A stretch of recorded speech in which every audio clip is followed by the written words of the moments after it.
speakers and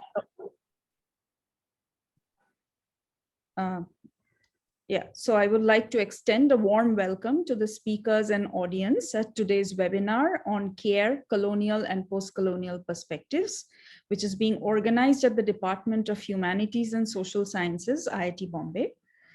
The webinar is also featured in the summer school program of titled Humanizing Birth, Launching Critical Midwifery Studies. So we are very happy to have with us in attendance today participants from the summer school as well. The summer school on humanizing childbirth is being led by the University of Humanistic Studies, Netherlands, and is also a part of the Utrecht summer school program.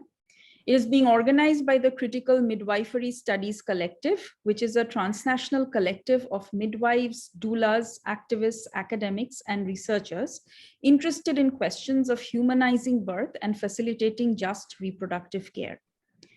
While the summer school so far has focused on questions ranging from relationality, vulnerability, obstetric racism, obstetric violence, feminism, queer justice, decoloniality, to transnational and indigenous perspective, today's webinar seeks to launch conversations around care. The aim is to specifically engage with care from the lens of post-colonial and feminist perspectives on the one hand, as well as theory and practice on the other. The three speakers today will each be approaching this theme from the point of view of their own individual disciplinary locations. Each session runs for an hour with a 10-minute break in between. We hope to have 15 to 20 minutes for discussion as part of the hour for each speaker. Please feel free to type your questions in the chat box as well, and we will take up as many as time permits. Before we begin the first talk, a note to the summer school participants. Please note that for you, after the webinar is over, you will continue with a discussion session led by Priya Sharma. She will reflect on today's session in light of the motivations and objectives of critical midwifery studies, and will also open the plenary for the participants of the summer school. However, others attending today's webinar that are not registered for the summer school are also welcome to stay for that session if you wish to know more about CMS and would like to reflect on today's discussion in conjunction with the broader themes in the summer school so far.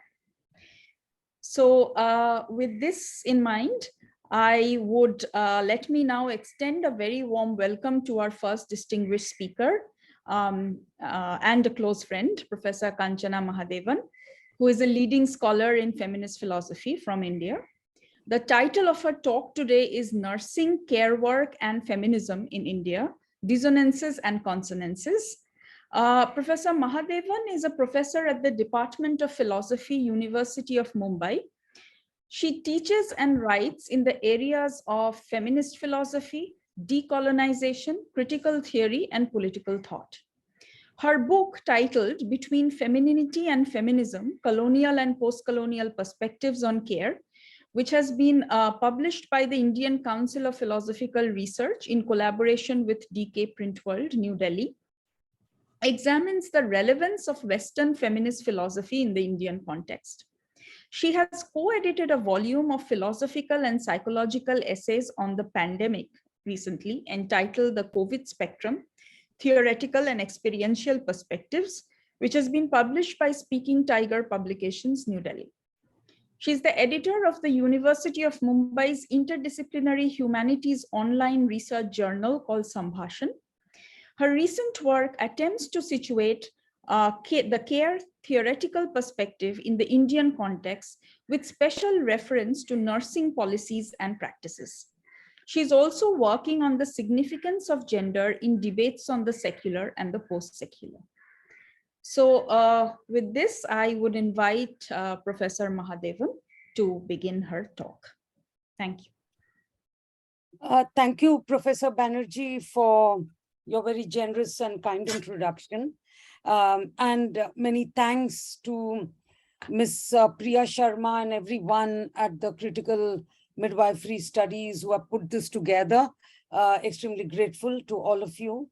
So I'll just begin with my session. I am trying to share a screen and it says one person can share at a time. So should I just, I don't know. Yeah, you should be able to share it. Okay, I should be able to because it says host. Okay, let me see. Because you are a co-host now. Oh, I'm a co-host? Okay. Yes. Mhm. Great, thank you.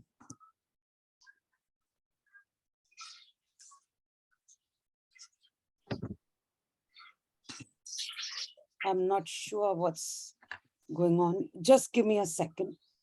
I did try everything and I was ready at 2:30.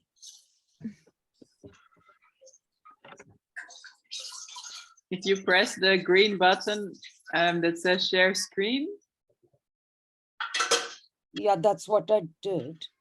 And what does it say then? It says Microsoft PowerPoint. Okay. I have a PowerPoint. Just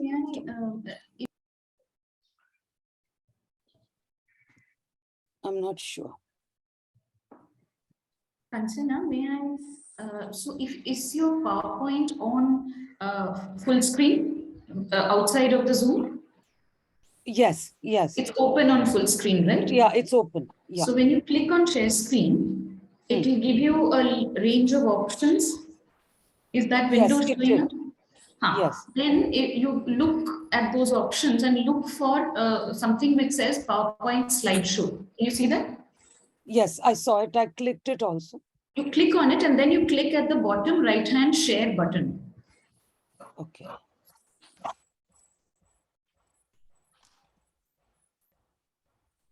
There's a blue button. Yeah, but it's going, for some reason it is, okay, never mind. I won't waste time on this because I don't know why. It is going back to the basic system. I don't know why it is doing that. It did work earlier. This is a new computer. So maybe due to that, and I don't want to waste further time. No problem. You can yeah, just go ahead with the talk. Or maybe I'll just try one last time. You could last time I'll try. You could also email it to us and then we can share it if you would really great. like to I can do that. Okay, I'll do that then. You can email it to Priya Kanchana if fantastic. I'll do that then. Sorry about this. No, no problem. No problem.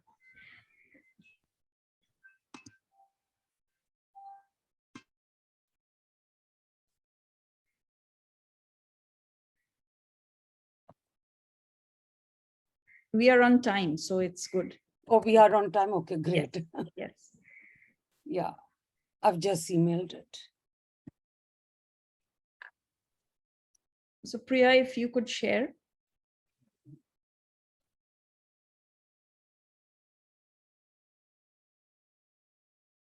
Okay, so thank you so much for having me over and your patience in my getting started. I am trying to look at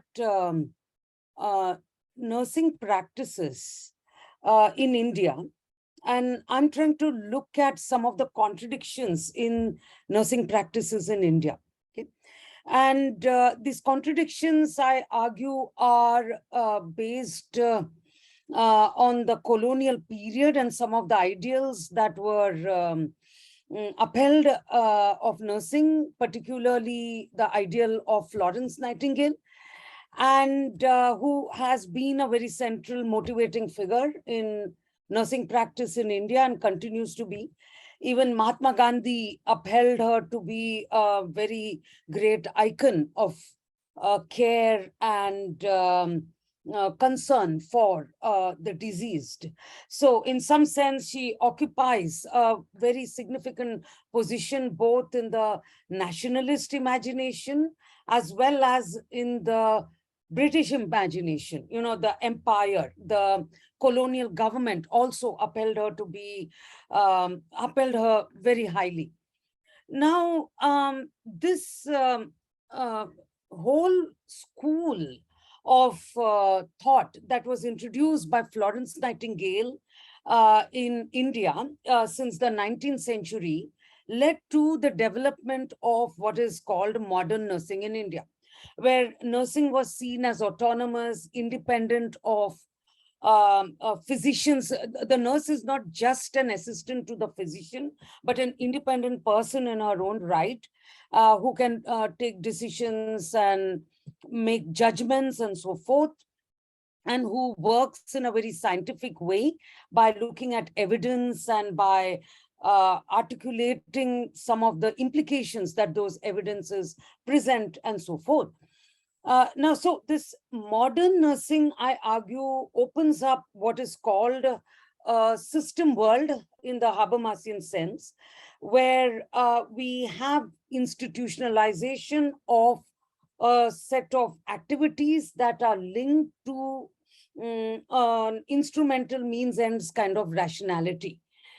And this also led to the development of a kind of a feminism, because it is got a very ambivalent relationship with feminism, because nursing is also very closely associated with femininity, but at the same time it is also got elements of feminism, and feminist movement has at times appreciated nursing, at times it has ignored, but then nursing practices themselves have improved through interaction with feminism. And to what degree has the vice versa happened? That's a good question. That is, that can feminism benefit from nursing practices? So this occurs, I think, with the ethics of care. And it is the ethics of care that has enabled us to look at nursing and to take it into account as a critical feminist activity in a very significant way. And so this is a very interesting part. But at the same time, nursing in India presents a divide with untrained caregivers. And there is a certain dichotomy that emerges with the dai, the doula, the untrained caregivers, etc. And this again is something we need to address, this dichotomy. So how do we go about addressing this?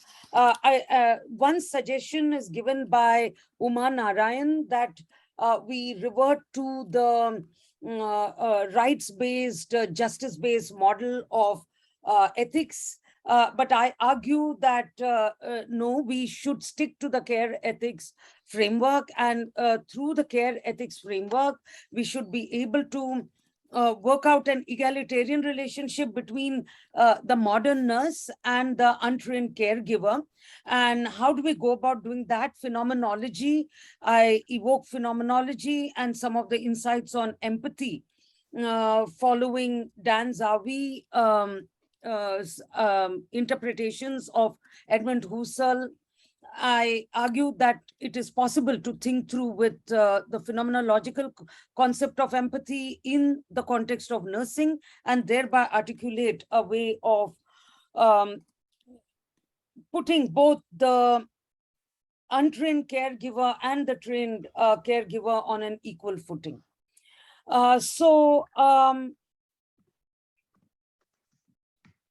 Yeah, so this is the first.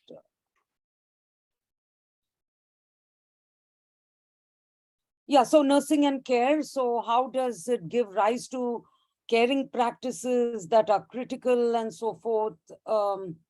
What are the contradictions? This is what I would like to talk about. And yeah.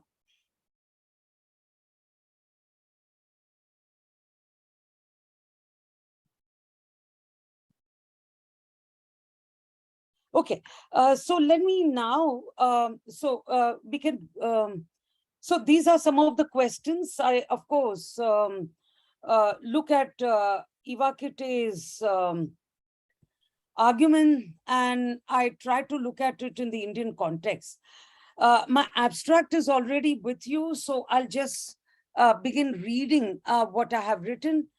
So the first section of this paper, it is divided into 3 sections. The first section looks at nursing in India, colonial India, and how, in the words of Antoinette Burton, it is a white woman's burden in a way. So 2020 was declared by the WHO to be the year of the nurse and the midwife in memory of the bicentenary of Florence Nightingale's birth. It could also be defined as acknowledging the extent to which modern nursing became entrenched in India through the logic of empire. Nightingale pioneered modern nursing as a vocation of care governed by professionalism. The 19th century saw the arrival of Western women physicians from Britain and United States to India. Their mission was to improve the conditions of public health. They were given a lot of support by Protestant missions, and they came to India to care for the health of Britishers, Anglo-Indians, and even Indians to an extent.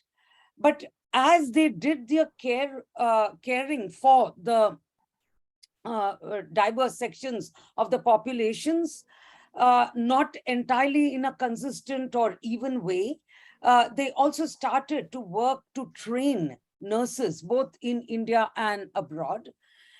But then there was a shift from this physicians training nurses and this whole idea of just, thinking of the nurse as a kind of a shadow figure of the physician. And this happens in 1905. Formalized nursing was introduced on a wide scale for both British and Indians. And this again was introduced by the missionaries, and it was consolidated with the specialization and publication of the British Missionary Directory for Nurses. This directory for nurses in 1905 spelled out the various qualifications for nurses, that there should be a training. The constant emphasis was on training rather than pick students up as cheap labor. We need to have thoroughly trained professionals. There should be a focus on midwifery also, and engagement with mitigating tropical diseases and drug dispensation. So nursing, as a result, in 1910 was regarded as more important than medical practice. And this entire shift actually begins in 1857, when the British government called upon Florence Nightingale to reform nursing services in India, in an effort to quell a rebellion that happened in 1857, which was being handled by the Britishers in their own way, and they were in dire need of medical assistants and nurses.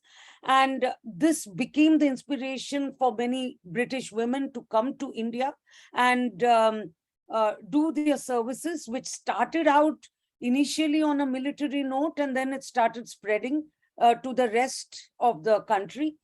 And especially the pandemics. This was also a period of constant pandemics that were raging, and the nurses started becoming more and more adept at looking after patients.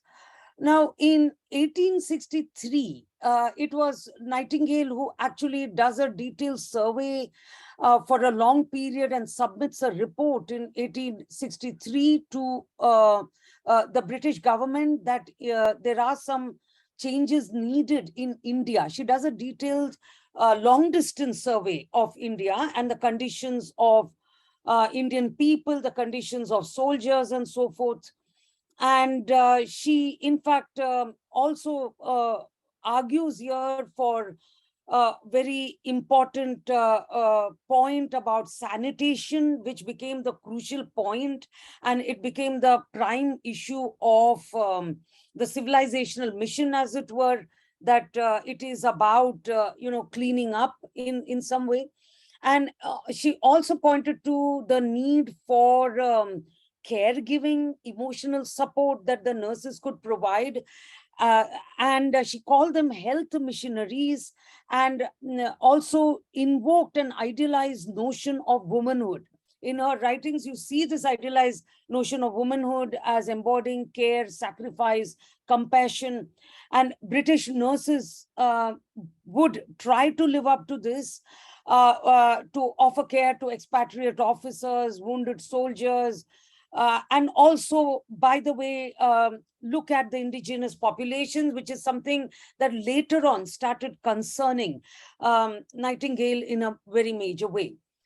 So as Madeline Healy argues in her work, Indian Sisters, from where I've derived a lot of the descriptive points in this section, in the 19th and 20th century, early 20th century, India was a fluid space where both traditional and modern forces jostled with each other to create new identities that engage with modernity, new identities that could reconstruct modernity in some way.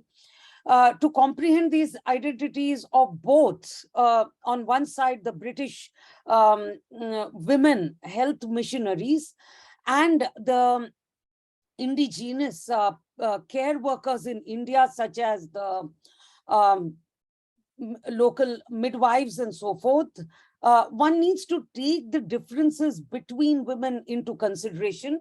And here Uma Narayan is right that we cannot substitute gender stereotyping with cultural stereotyping. So this is something we need to avoid. When we, as she puts it, we cannot simply think of it as a package that is simply there. So Western women who came to India were committed to professionalism and so forth, but they had their struggles with patriarchy, their patriarchy in England.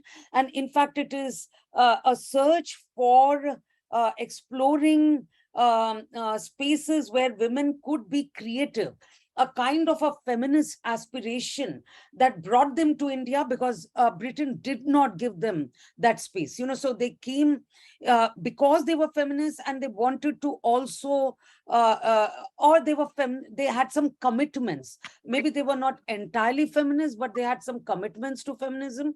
And besides, they also believed in doing some good, making some difference to society, and so forth. And so here there was a great mission that they had, which is that here is a poverty-stricken country with a large population that is not civilized, quote unquote, civilized according to them. And so this is a fabulous opportunity to teach hygiene, to teach basics of healthcare, and so forth. And it is also an occupation that was established during this period as a partly effective occupation. So some degree of care, some requires feeling, and this kind of feeling is something they did have, But at the same time, what this also opens up is a very problematic aspect, which is that there is this whole dimension of the white woman's burden, where I develop my own feminism. I develop my feminine dimensions in abilities in a feminist way through the imperial project of entering a colony to which I have easy access, and by educating Indian women and so forth. And this became a burden in a way, the burden of obligation, that there is something very good about Western modernity, and this had to be brought to the colonies. So that kind of an obligation was there, along with the responsibility for doing so. The colonies, therefore, the women in the colonies particularly were deemed to be lacking abilities, were deemed to be inferior and so forth. And through this role, Western nursing got entrenched in India because Indian women were taught the importance of sanitation and hygiene as a part of cultivating the basic skills of nursing. Imperial policy also wanted to curb disease, particularly the pandemic periods and the wars that filled up the hospitals. So they started emphasizing on institutions of the modern institution of the hospital became a very crucial uh, uh, dimension to this. Now, as Uma Narayan argues, the colonization was possible, okay, not only because colonizers had an economic self-interest in amassing resources. That is, of course, there. That is, of course, the motivating part of colonization. But there was also another dimension that kept colonization alive. And that dimension is all that I just said, you know, that these nurses, the whole health missionary culture aimed at improving the plight of the colonized, and it was driven by the desire to be compassionate towards the colonized. So there was the welfare of the colonized that was a very crucial motivating factor for keeping the power relation between the colonizer and the colonized, that hierarchy going. So the colonies were regarded in an infantilized manner. They were inferiorized and they were also became objects of pity. Colonization functioned in a paternalistic way, so that what they gave were benefits constantly to the colonized. So education gave some moral benefits. Material benefits were given by an economic system that they brought in. Religious conversion gave spiritual benefits, and in the domain of health missionaries gave health benefits. So with reference to indigenous women, what prevailed was a kind of a power structure that we may term, following Uma Narayan, as paternalistic care, where indigenous women were made to conform to European ways of sexuality, family life, dress, and so forth, and in the name of benefiting them. This paternalistic care was used by colonizers to consolidate their power and privilege, to subordinate their colonies. And the laboring masses in the colonies were not perceived, for instance, as doing any kind of care work, because they had their own care work. For example, the dais or the midwives, they were doing a kind of care work, but that was not the perception.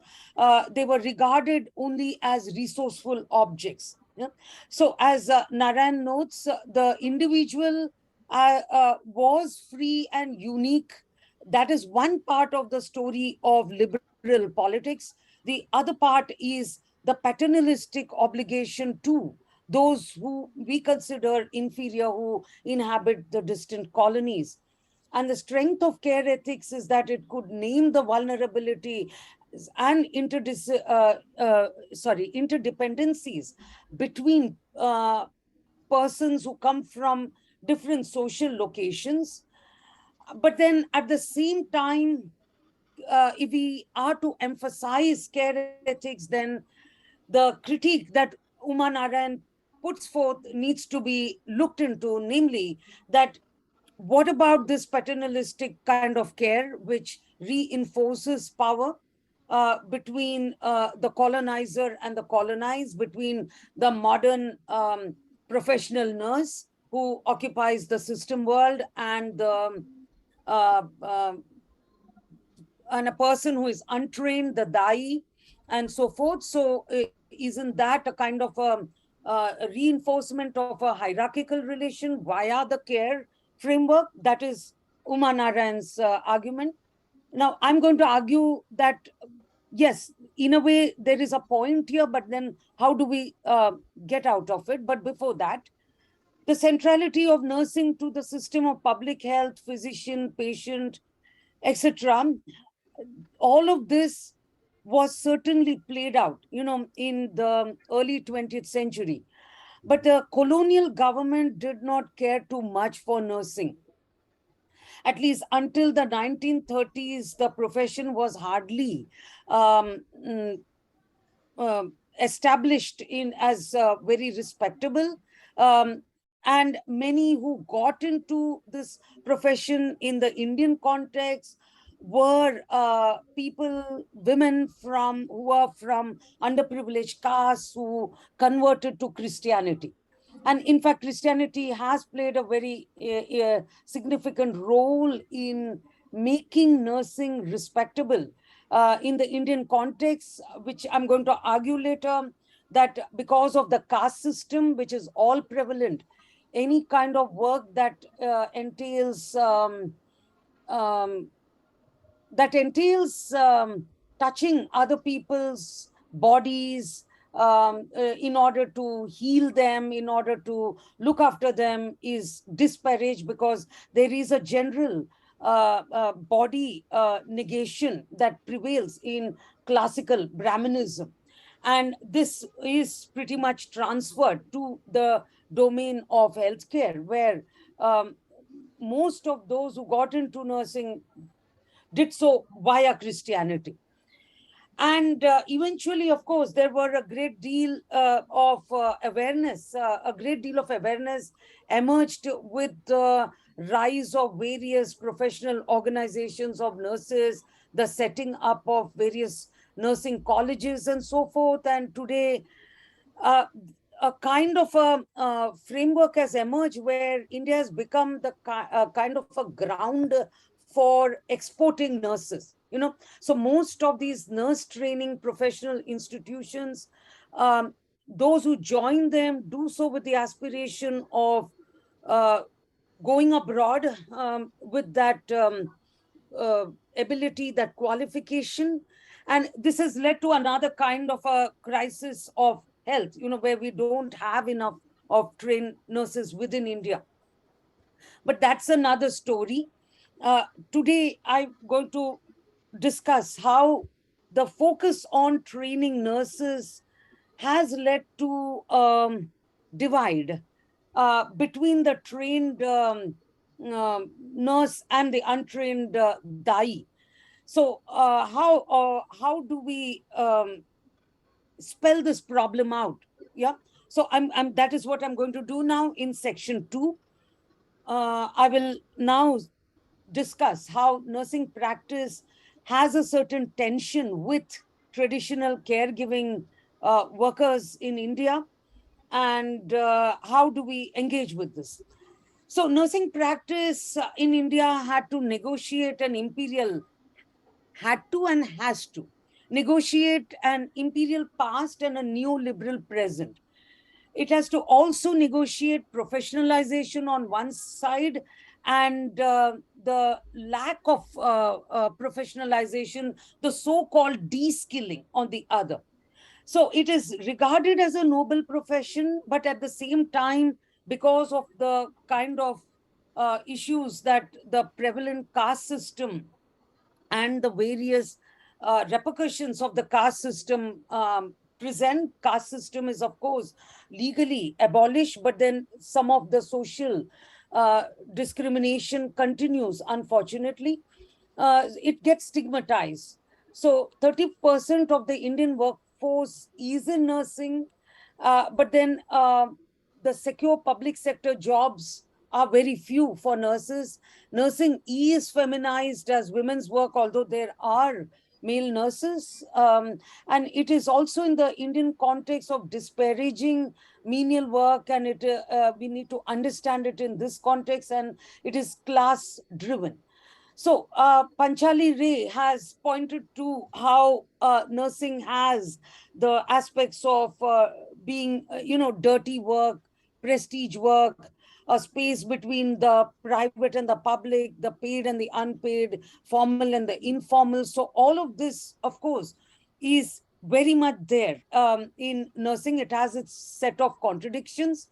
And despite the figure of Nightingale being the motivating force for comprehending nursing as an independent profession, they are there are still these contradictions that prevail. Now, one of the one aspect of Nightingale and what she was trying to do, uh, which she, of course, later on, she also critiqued the British government for not doing enough for healthcare in India. And she also uh, um, uh, heard out many of the Indian peasants, etc., who wrote to her. She would actually read those letters and respond to that and bring it to the attention of the British government. So, to an extent, there is a certain change that happens in Nightingale, where she's not only an empire person, but then at the same time, her arguments for modern nursing were based on philosophers such as John Stuart Mill, who, of course, defended the idea of a colony and people in India being simply resources and not people in their own right. And Benjamin Jowett, for instance, these were some of the thinkers with whom she engaged with.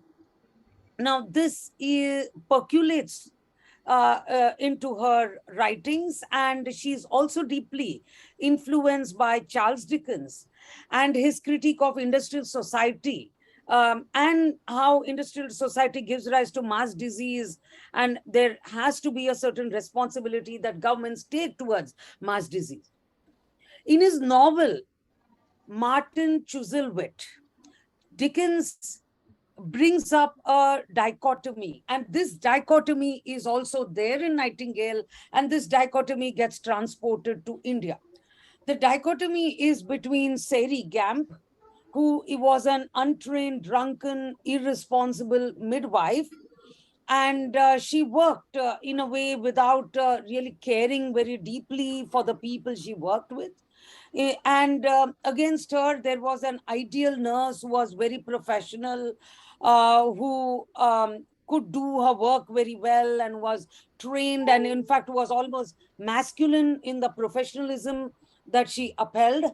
Now, this contrast between the trained nurse, Betsy Prigg, and the untrained professional, Sari Gamp, became a very crucial feature of Nightingale's writings and drove a wedge between the people who did postpartum healthcare in India, the traditional care workers, without a unified sense of profession, without really having a unified sense of um, uh, uh, doing something specialized and so forth, but who nevertheless have been working in society over centuries, doing this kind of work, who mostly came from the background of underprivileged castes and communities.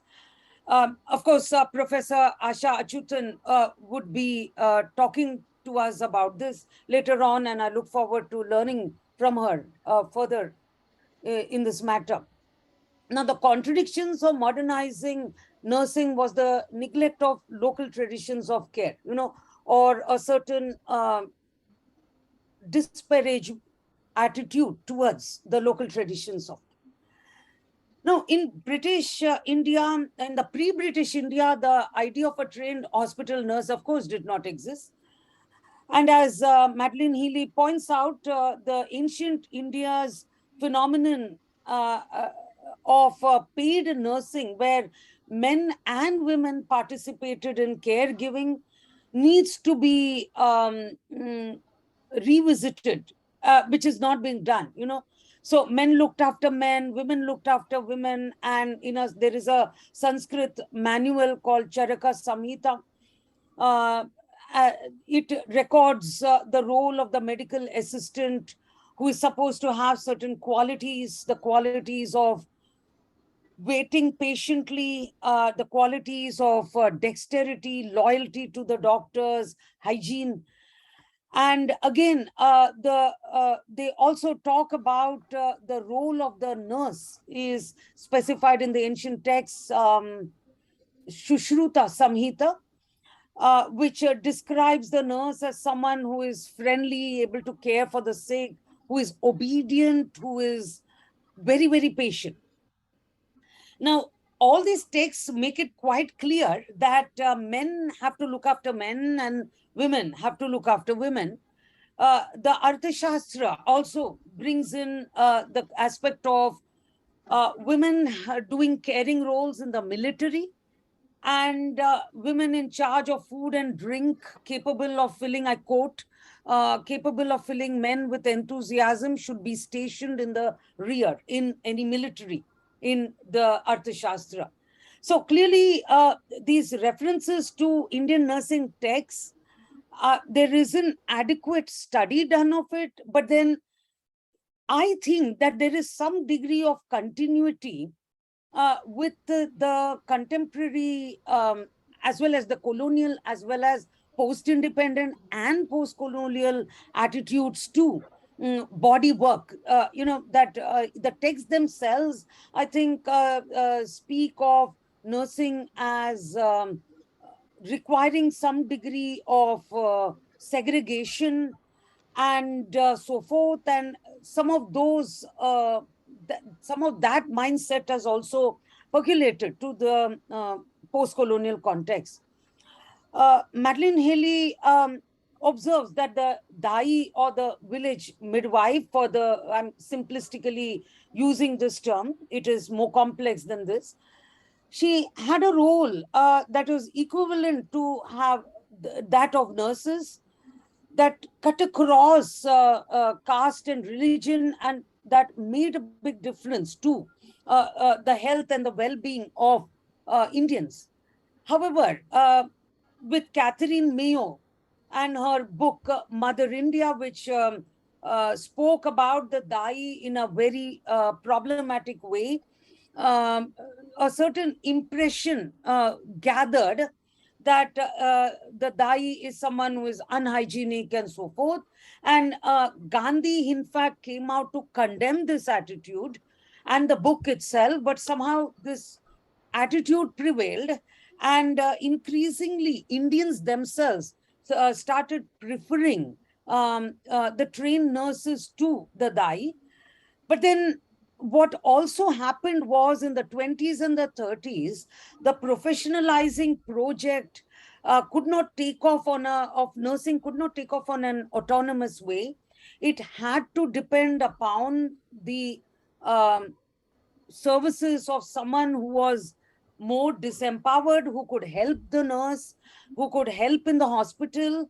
And so the Dai was introduced within the hospital framework as a kind of a assistant. And nursing organizations, of course, did have their critiques, but then in some way this has kept continuing. Now, despite their divide, I think that there is a way in which they're brought together, the nurses and the Dais, through stigmatization of labor in India, and particularly the feminization of work. So the feminized, caste oriented, stigmatized work that is done, that is, I think, a common point there. And in one way of trying to bridge the gap is by questioning the stigma. That if we question the stigma that is done to care work, we may be able to build a bridge between the Dai and the nurse. This is what I feel. And so that is what I go on to argue in the final part. Do I have 10 minutes? It's already um, 3:35. Yes, 10 minutes should be fine. Kanchana, would you like Priya to change the slide or to go Oh to? yeah, just a minute, because I'm not able to look at this. Yes, please run through the slides. So maybe, yes, I'm sorry, because I've just been staring. So yeah, there is the status issue. Sri Lekha Nair also has written on nursing, and Madeline Healy is the author I have mentioned, and I have also mentioned their names in the book list. So there lack of protective gear, rigorous conditions of work, status issues, stigmatization, and also export driven. These are, I think, persistent problems with nursing in India, and it is something that needs to be addressed. Yeah, can you please help me? So the contradictions are uh, the professional nursing versus caregivers. David Hume, the philosopher David Hume, actually has talked about care as an important aspect. The rule of sympathy. That sympathy is a way through which we um, colonize nations and civilize them. I did not have the time to mention his argument, but then this whole civilizing project that has been defended by Adam Smith, David Hume, that by this feeling a sense of sympathy for the others, feeling this sense of sympathy for um, those who are inferior mortals in the colony, one would actually be doing a big service to humanity. This is something that both David Hume as well as um, Adam Smith argue, and so does John Stuart Mill. So, in fact, several of the philosophers we study do make this argument.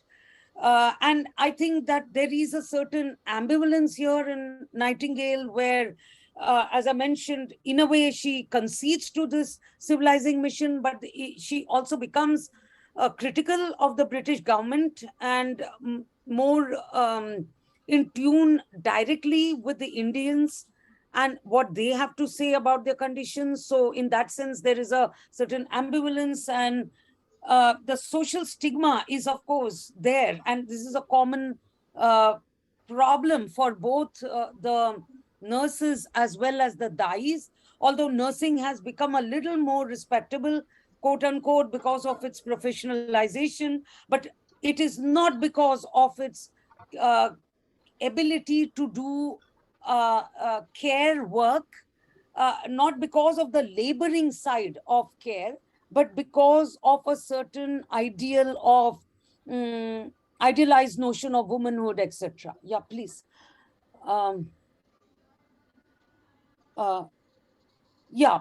So in the final part, I give this argument, and this argument is that we need to develop what Eva Kitte has discussed in her work on Dolia, that in some sense we need to have a caregiving for nurses, and because anyway the nurses do depend on the midwives, the dais, and so forth. This dependency needs to be acknowledged, and in that there is a certain culture of dependency, which is not a bad thing at all. Unfortunately, I argue in the last part that in the Indian context, Nancy Fraser and Linda Gordon, okay, in their very important study of the problem of dependency, have pointed to how there is an issue of dependency being kind of a problematic term that is not socially accepted in the Western context, because we have to do our own hard work and not rely upon welfare systems, Now, on us, this is not the problem in India because we don't have a very robust welfare system. So this whole problem of depending on welfare and the whole sort of violation of that atomic individualism that Nancy Fraser and Gordon talk about is not quite the Indian problem. The Indian problem is more rooted in the traditional attitudes that I earlier mentioned. And this is something that Mary John, for example, has noted and argued, Panchali Ray as well, that dependency work and care, these are rooted in, there is a certain intersectionality of gender, class, and caste. And dependency is disdained due to a certain Brahmanical mindset, which looks at certain stages in life as going through the premarital stage, the householder stage, the hermit stage, and the renouncer stage. The patriarch is supposed to receive attentive care while being detached from it. The caregiver is hardly theorized or talked about.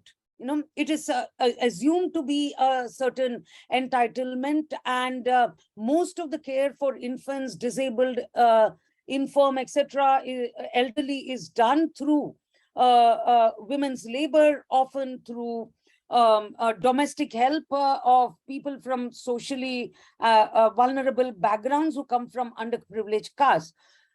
So it is this that constitutes the problematic Brahmanical patriarchy, contributes to the disdain of dependency in the Indian context, whereas it is the neoliberal attachment to individual freedom, contract, and work ethics that contributes to the disparaging of dependency in the Western context.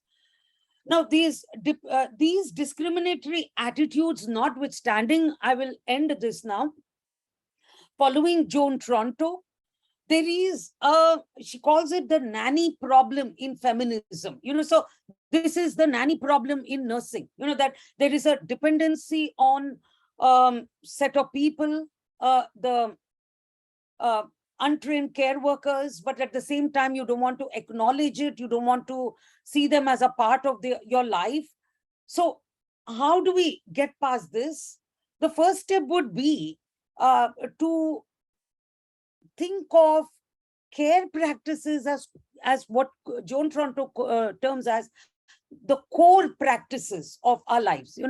So the minute we start thinking about care as a very central dimension of our lives, we would be stepping out of this. We'd already be making an advance in getting out of the dependency. And basically, there is a need for a kind of a restorative care, that nurses require, that care workers require, and this is something we have seen in recent years. And this requires what Eva Kitte calls terms as the dolia, derived from the Greek word for service, given to a mother who has just delivered, someone who looks after the mother as she is looking after the child. In the same way, can we not also think of the dai as looking after the nurse, and as very inherent and significant and central to nursing practice? This would also mean that we think of empathy as a way of binding relationships rather than just individual rationality.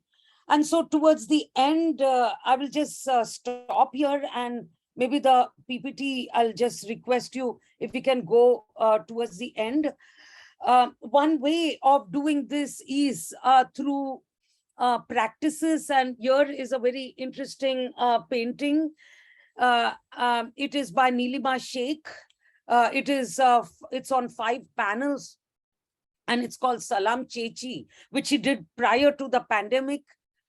She has,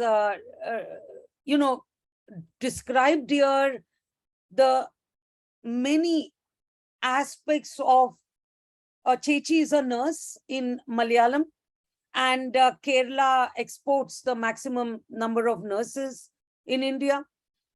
So saluting the nurse, basically Salam Chechi.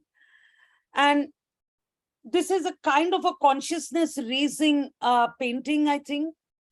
So pedagogy is one way in which we can start addressing the stigma against care workers. But another way of doing it is through art. But there is very little art that has been done, but then maybe looking at some of this art could change people's minds and bring about a consciousness change with respect to the bodily kind of caregiving work that nurses do, that midwives do. Yeah. Thank you so much.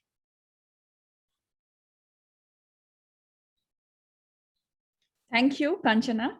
Thank you so much, Priya, for this. And thank you so much, Amrita. Yeah.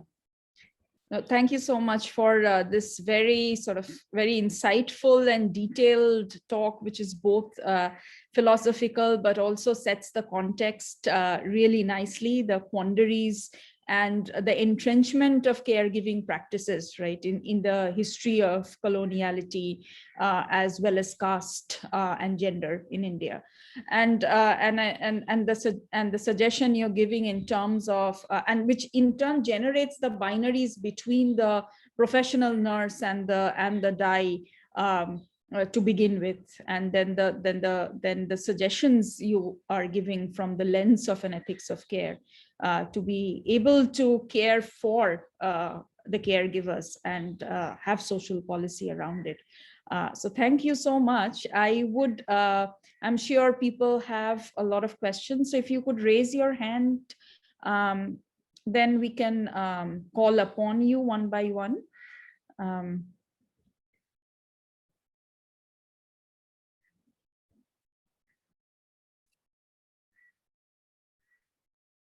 Inga. Thank you, Amrita, and thank you so much, Kanchana, for your wonderful presentation. I've learned again a lot from your work, so I much appreciate it. And I fully support your call for consciousness raising, for raising the status of care, for making our society more aware of the importance of care. Every society, I think. So I fully support you, but I also stumble upon the same problem I think that you are working on. That is, all care work has some element of burden, of being dirty, of being tiring, of being exhausting, of being, yes, something that we also feel that we are so glad that other people sometimes do that. So I agree with your call for more recognition of care, especially of that important work that many people do, that is so exhausting and dirty, etc., and has those kind of elements.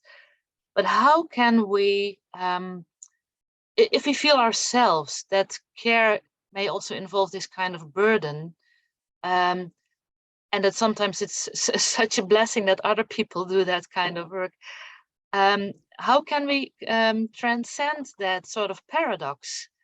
We must appreciate it, we must acknowledge it, but we're so glad that other people do it because it's sometimes felt as too hard to do it ourselves. Can you elaborate on that, please? Yeah. Thank you, Inga. I have learned so much from you, and it's a privilege.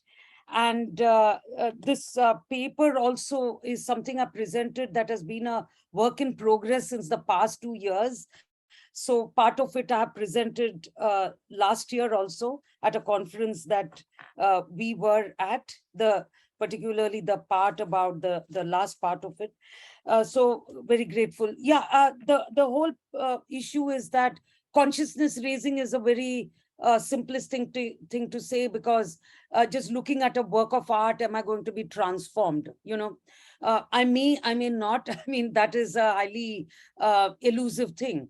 So then how do I change people's attitudes? One suggestion that is made by Iwakite is pedagogy, that we have to teach. But so I think that's a good idea. But then here at the same time, I would say that pedagogy would mean that we also have something like internships in care work, maybe. Because as I listened to you, this idea struck me. I have not thought about it, so I'm very grateful to you for this. The idea that, if I go and do that kind of work myself, I realize that it is important, but at the same time, it can be tedious, dirty, it is unpleasant, etc. Handling body fluids and touching disease and so forth. But then in some sense, if I'm compelled to do it as a part of a pedagogical exercise, in any discipline, I would say not just pedagogy for nursing, which was, of course, going to have this. Pedagogy for nursing should also involve engaging nurses and untrained, the dais and nurses interacting with each other, and the nurses learning from dais. That is what I'm trying to say, because we always think about, rural populations learning from urban populations, untrained workers learning from trained workers. But is the reverse possible? So my point is, we should try to explore the reverse. What can modern nurses learn from the dais? So they would learn from them, I think, that care work is a round the clock thing, and that it is not simply quantified or divided into time, that a patient may have a need. My time at work might get over at 5 p.m., but my patient might fall ill at 2 a.m. And then I would still have to be responsible to attend to that patient, which is something we do with students. And it is something that the dais also do. They're always available to help the patient. So this is something that I think care workers could learn, and it would be unlearning their professionalism in a way. So that is true of that pedagogy. But in this pedagogy, where I'm a philosophy student, let's say, and I do go to do some care work in a public hospital, government hospital, which involves all of those difficulties of tediousness and dirt, etc., I would realize how much my identity is shaped by the difficult, dirty work that others do for me, as I do for others. So this would be not really about reciprocity, because it is not the same person to whom I reciprocate the care work. But it is rather, it is someone else, and this is, Toronto has made this argument that it is a total stranger, and a total stranger has given me some care work, because of which I'm alive today, and I should be perhaps doing the same for another stranger somewhere. So I think that kind of dimension is important, and building aesthetics into pedagogy. So maybe literature, stories, critiquing Charles Dickens, because I was really shocked to. I always thought of Charles Dickens as extremely humane and so forth, but then reading this whole book, I became aware of how he is anti-feminist. I mean, it strikes me as anti-feminist, because obviously, if I'm going to be an untrained a dai in someone's house, I'm going to have to drink in order to bear the burden sometimes. And it need not be a crime to be drinking. And one need not present drinking as the epitome of irresponsibility, the way he has presented, So maybe introducing this kind of literary work or artistic work in the general education that is non-nursing education, philosophy, social sciences, etc. Maybe that could contribute in some way to greater sensitization. And yes, it is ultimately the human being's will to pick up that dirt and to get your hands dirty. That is it simply willing? Because it is somewhere we need to acknowledge that I exist because someone made their hands dirty for my sake. So it's a kind of a, I would say here, I think I go beyond Aristotle. I think I would say like it's a categorical imperative to get your hands dirty, sort of. So Thank you I very don't much. know, it is not very satisfying answer, but you have asked a very tough question. So Yeah. I'm going to have to think about it a lot. Yeah. Thank you very much, Kanchana. I'll continue to think about it as well. So we'll continue our talk. Thank you very Yeah, much. I'll write to you. Yeah. Yeah, Thank you good, so much. good. Yeah. Yeah. So there are a couple of observations, a couple of questions in the chat box. So Nora and Shornali, would you quickly like to ask the questions yourself? Nora, you there?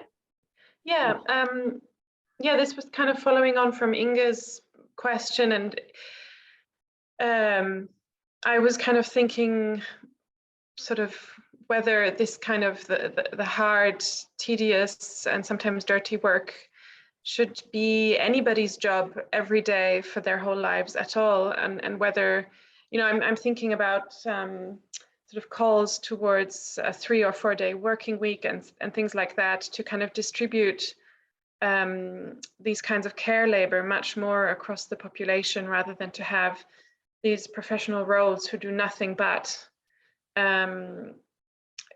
would just seem, and it would also kind of help towards what Kanchana was saying, that nobody can live in complete oblivion of these types of work either. I think that would make for a much better world, but obviously capitalism and all of that, it's not going to happen anytime soon. But yeah, just something to think about. Yeah, in our university, we have a 4-tiered work culture. You know, there are the grade 1, grade 2, grade 3, grade 4 officers. So I would say I was just listening to you and in thinking about what Inga had brought up. I think we need to mix the work. So in our, not just in pedagogy, but even in our workplaces, maybe distributing the care work, at least in a minuscule way, so that people become aware of the kind of labor that is put in, maybe. Yes. Yeah, actually, to follow on from that, I'm aware of, because I'm from an arts background, and I'm aware that in on a very small scale, but some art organizations have experimented with these kinds of models. So there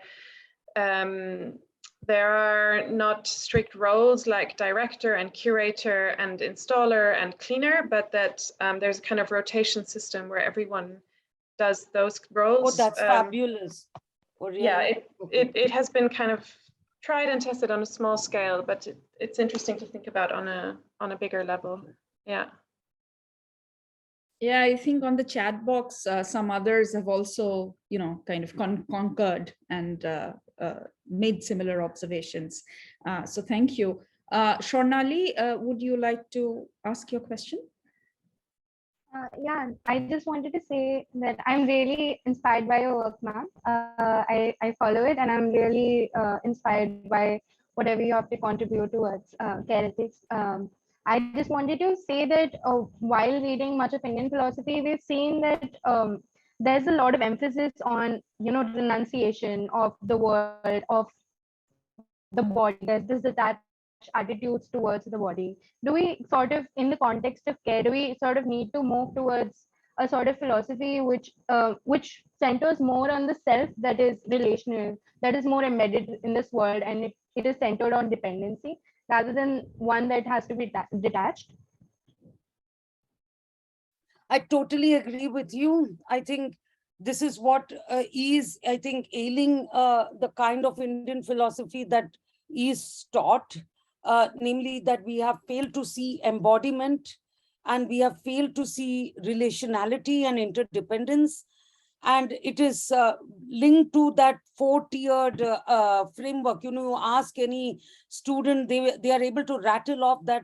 It's always shocking to me how the first year a woman student can rattle off a very masculine Brahminical ideology of being a brahmacharya, that is a premarital, a young youth, then being a householder, being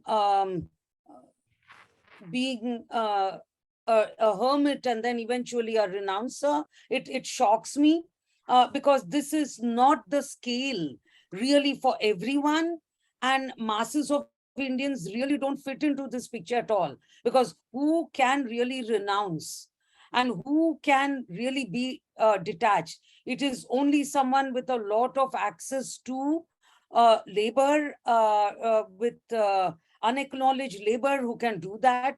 And I think there is a need to explore dimensions of Indian philosophy that take body into consideration, and that look at the body as integral. Maybe that will help us get out of this framework.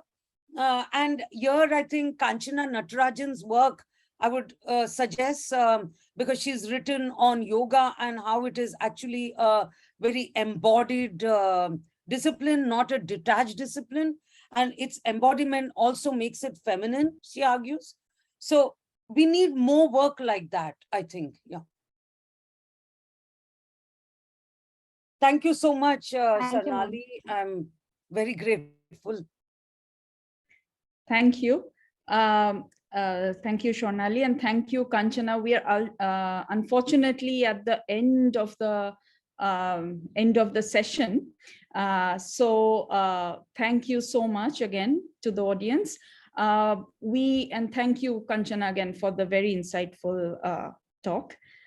We will reconvene at 4:10, I believe, Priya, for the next session of Asha's. 10 minutes from now for the people in the time zones. Not 10 minutes. It's already 2:04. Okay. Yeah. So let's convene back after 8 minutes. Yeah. 8 minutes. Sorry. 4:10 Indian time. I know many of you are different time zones. So 4:10 Indian time, which is 8 minutes from now. 8 minutes. We'll break for 8 minutes and we'll get back. Thank you. Thank you so much.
Exactly.